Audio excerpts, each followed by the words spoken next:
Hello friends. किसी किसी व्यक्ति को बहुत ज़्यादा बार स्नीजिंग या छींक आती है। ये एक कॉमन प्रॉब्लम है, लेकिन कई लोग इससे बहुत ज़्यादा परेशान होते हैं। उनको किसी चीज़ से एलर्जी की वजह से या ज़ुकाम की वजह से या बार बार होने वाले ज़ुकाम की वजह से बार बार छींक आती है, जिससे उनका कुछ भी काम करना या कोई भी एक्टिविटी में इन्वॉल्व होना मुश्किल हो जाता है। आज हम बात करेंगे, यदि किसी व्यक्ति को बहुत ज़्यादा स्नीजिंग हो रही है या छींक आ रही है तो उसे क्या करना चाहिए। टॉपिक पर जाने से पहले जो लोग हमारे चैनल पर नए हैं उन्हें रिक्वेस्ट करूँगा कि चैनल को सब्सक्राइब करें, वीडियोस को लाइक और शेयर करें। यदि किसी व्यक्ति को बहुत ज़्यादा छींक आती है तो उसको सबसे पहले उन ट्रिगर्स को आइडेंटिफाई करने की ज़रूरत है जिससे उसको छींक आती है। वातावरण में डस्ट माइट्स है, पॉलन ग्रेन है, जानवरों के बाल या डैंडर है और कुछ पर्टिकुलर फूड स्टफ से किसी किसी को बहुत ज़्यादा छींक आ सकती है।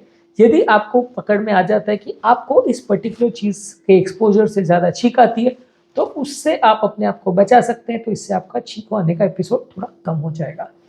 इसके अलावा घर को प्रॉपरली क्लीन रखिए। वातावरण में घर के बिल्कुल डस्ट नहीं होना चाहिए, कोई जानवरों के बाल वगैरह नहीं होना चाहिए, कोई एलर्जी नहीं होना चाहिए।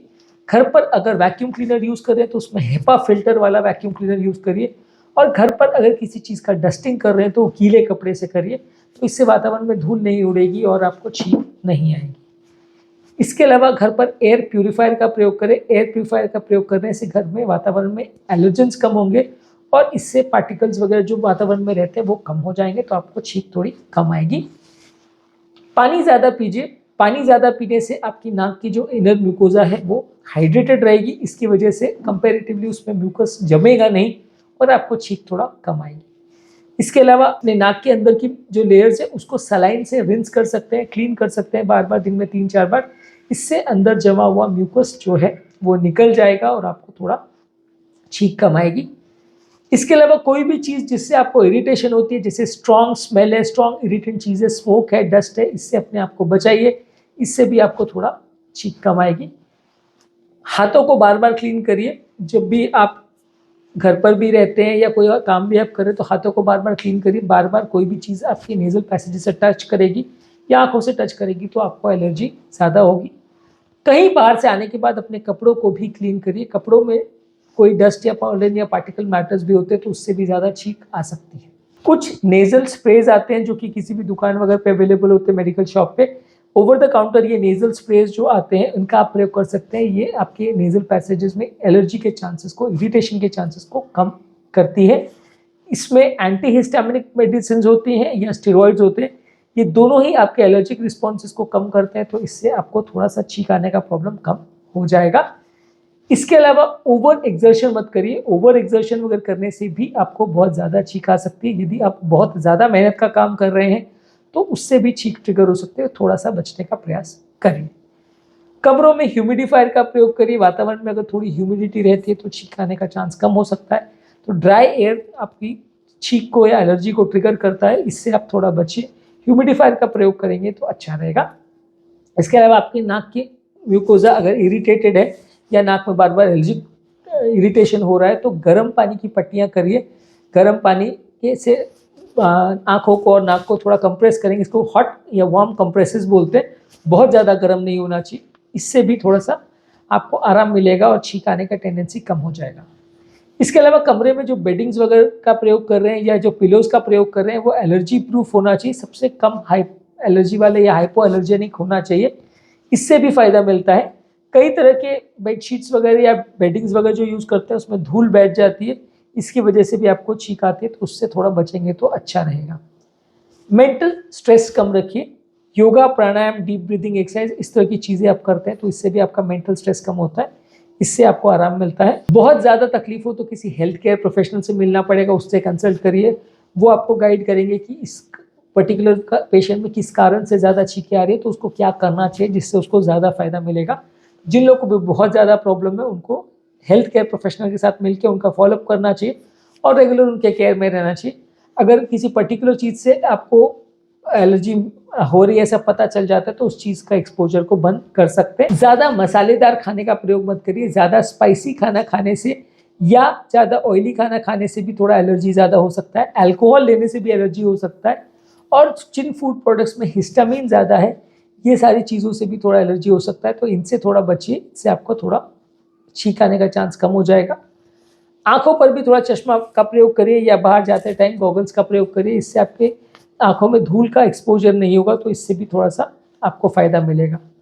घर के अंदर ड्राई एयर नहीं होना चाहिए, सूखी हवा नहीं होना चाहिए, ह्यूमिडिटी मेंटेन करिए, थोड़ा सा मॉइस्ट एनवायरनमेंट रहे, ह्यूमिडिफायर वगैरह का प्रयोग कर सकते हैं, तो इससे आपका कमरे में थोड़ा सा वेट एनवायरनमेंट या मॉइस्ट एनवायरनमेंट रहेगा, इससे भी आपको फ़ायदा मिलेगा।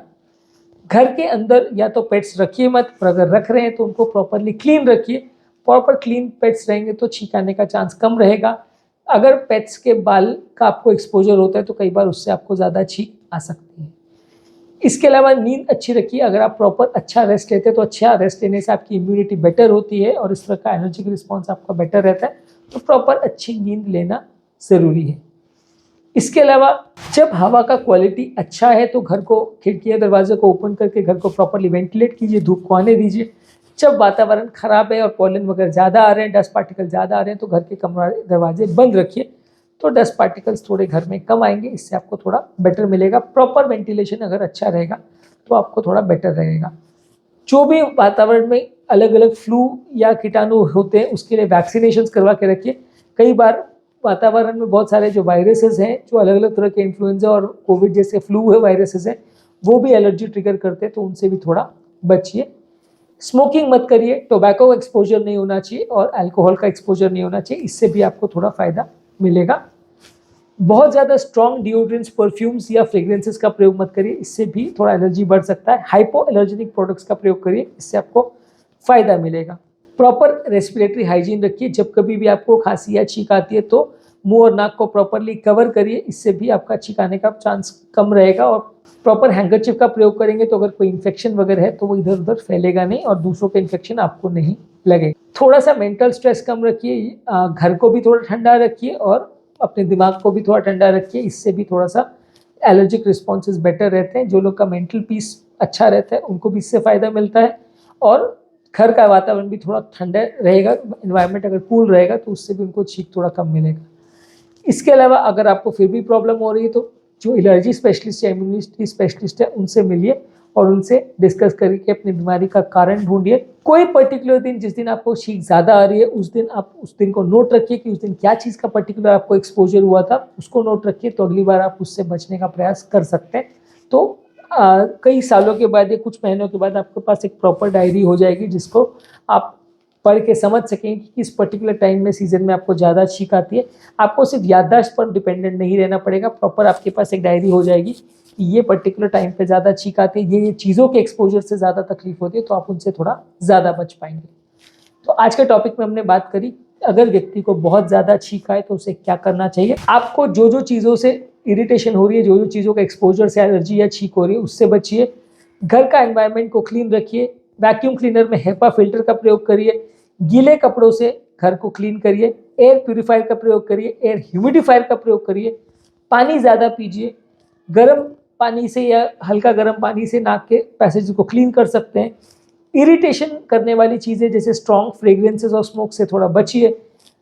हाथ को बार बार क्लीन करिए। कपड़ों को प्रॉपर वॉश करिए। नेजल स्प्रेस का प्रयोग कर सकते हैं। एंटी एलर्जिक मेडिसिन का प्रयोग कर सकते हैं। ओवर एक्सर्शन मत करिए। एलर्जी से थोड़ा बचिए और जो जो चीज़ों से आपको एलर्जी है उसके एक्सपोजर से बचिए। ह्यूमिडिफायर का घर पे प्रयोग कर सकते हैं।